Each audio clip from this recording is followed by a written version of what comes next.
Fama Bachirba, coordonnatrice de MONEP Saint-Louis. Je suis ici comme membre de PASTEF, membre aussi de Yewwi Askan Wi. On est là, c'était à propos de la synthèse de philosophie qu'on est là. Et franchement, ce fut un grand plaisir et une fierté parce que nos élèves en ont besoin. Parce qu'ils ne font la philosophie qu'en classe de terminale. C'est la raison pour laquelle on a jugé encore une fois nécessaire d'organiser cette activité. Voilà, on a vu que franchement, ça a été, machallah, bien qu'avec la situation du pays et tout, et c'est une transition pour moi-même de franchement mettre en garde notre président de la République. Parce que on dit enough is enough en anglais, c'est-à-dire trop, c'est trop. Parce qu'on enseigne nos enfants en philosophie, la liberté, l'État et la liberté, mais franchement, on constate qu'on n'est pas libre. On n'est pas libre. Et ce qui s'est passé hier est vraiment déplorable. Il y a eu 3 morts et c'est déplorable pour un pays qui se dise un pays démocratique. Ça, franchement, c'est à revoir.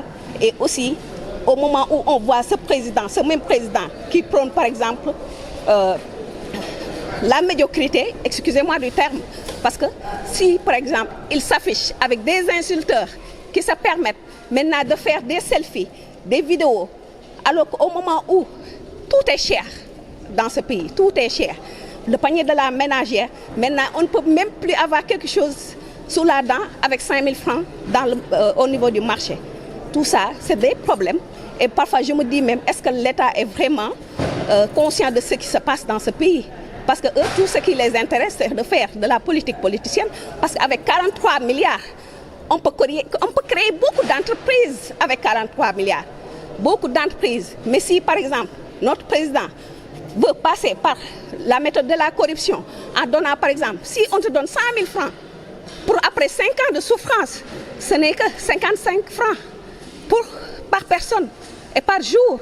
Ça veut dire que c'est comme si quelqu'un qui était là pour quémander. Alors que si on avait créé des emplois, il y a des jeunes qui sont là, des maîtrisards, qui sont devenus des charretiers. Et ce qui est déplorable, ces jeunes-là ne peuvent même pas avoir quelque chose pour, par exemple, dans le marché de l'emploi.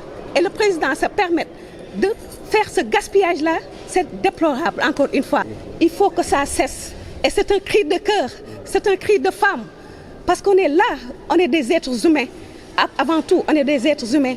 Les enfants souffrent parce que ces jeunes-là qui doivent avoir après le baccalauréat et qu'ils voient leurs grands frères, leurs grandes sœurs qui ont le master et qui ne parviennent pas à travailler à chaque fois. Est-ce qu'on se dit qu'avec ce que prône le président de la République, parce qu'il est là à prôner la médiocrité, là, donc les enfants, ça c'est vraiment déplorable parce qu'ils vont penser que est-ce que maintenant c'est nécessaire d'étudier? Est-ce que c'est nécessaire d'apprendre? Est-ce que vraiment ça c'est nécessaire? Et ça c'est un problème, c'est un cri de cœur. Voilà. Voilà, c'est juste que je suis dans l'émotion parce que ce qui se passe est inadmissible dans ce pays. On se dit d'être dans un pays de droit où on n'a pas le droit de marcher. On n'a pas le droit de manifester. Et ça, c'est un cri de cœur. Moi, Fama Bachir, je demande au président de la République d'arrêter. Parce que enough is enough. Ahmadou Bamba Sakho, coordinateur de mon département. Oui. Aujourd'hui, nous avons organisé la synthèse philosophique que nous avons l'habitude d'organiser avec les professeurs M. Seck et M. Richard pour permettre aux élèves de se préparer pour le bac. Mais après l'exposé des professeurs, Monsieur Idifal, modérateur, a passé le micro aux élèves qui ont posé des questions. Mais l'essentiel des questions se tournait autour de l'actualité. Tous les élèves ont parlé de l'État, la liberté. L'État, liberté. Alors, à la suite des questions, les professeurs ont répondu aux élèves que l'État, les lois, pourtant c'est vous qui votez les lois parce que c'est vous qui élisez les députés qui vont légiférer et que l'État a l'obligation de contrôler ces lois-là. Malheureusement, moi, la réflexion que j'ai eue, l'État qui doit contrôler ces lois, aujourd'hui, s'il bafoue ces lois, où va le pays? Et quelle tête auront les professeurs de philosophie demain s'ils seront devant le professeur à leur enseigner l'État, le droit, la liberté? Alors, à côté, on voit que l'État bafoue cette liberté. Vraiment, ça, c'est ce qui me désole le plus. Vraiment, j'ai mal au cœur. Et je me demande même les étudiants de droit, les professeurs de droit, quand ils enseignent à leurs étudiants le droit, et que s'ils sortent, ils voient dans l'actualité que le droit est bafoué, quelle est l'utilité de ce droit? Est-ce qu'il ne faut pas repenser nos constitutions, nos lois? Est-ce qu'il ne faut pas les repenser? Parce que moi, je suis vraiment désolé de ce que nous vivons actuellement. On enseigne aux étudiants, aux élèves, de bons comportements citoyens, alors à la tête, ceux qui doivent contrôler ces là, l'État, le président, les ministres, qui doivent avoir un bon comportement, un comportement exemplaire, bafouent toutes ces lois. Donc, où va le pays? C'est ça l'anarchie. Et c'est déplorable. Et ça, sera vraiment catastrophique pour tout le monde. Nous le déplorons. Nous prenons l'éducation, la bonne gouvernance, le respect, la citoyenneté. Et malheureusement, ce qu'on vit actuellement, vraiment, c'est déplorable. Voilà. Voilà, moi, Ahmed Bamba Sakho, coordinateur de mon département. MONEP, mouvement national des enseignants patriotes. Donc, c'est un démembrement de PASTEF, c'est-à-dire un pilier. Bon, excusez-moi un peu de la comparaison, parce qu'en islam, on a 5 piliers. Donc, à PASTEF, on a 5 piliers qui sont le mouvement des femmes, le mouvement le mouvement des sages, le mouvement des cadres, le mouvement des enseignants et le mouvement des jeunes. Ces 5 piliers, parmi ces 5 piliers, MONEP en est un.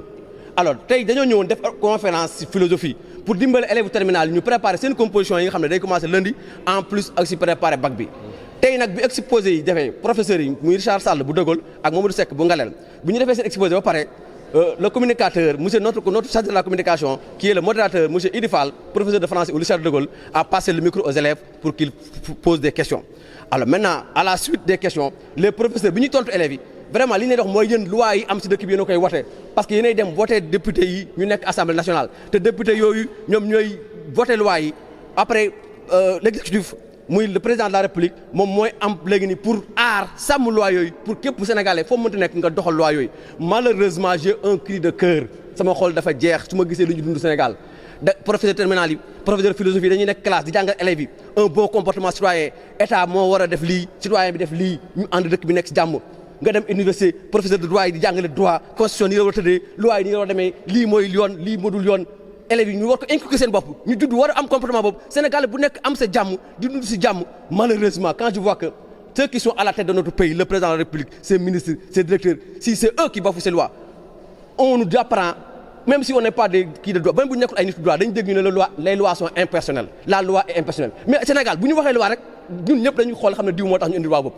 loolu vraiment rek ba fu mu jëm ñun vraiment li ñu métti man li ma métti encore mooy depuis 2011 li ñu doon dund léegi ñu koy dundaat.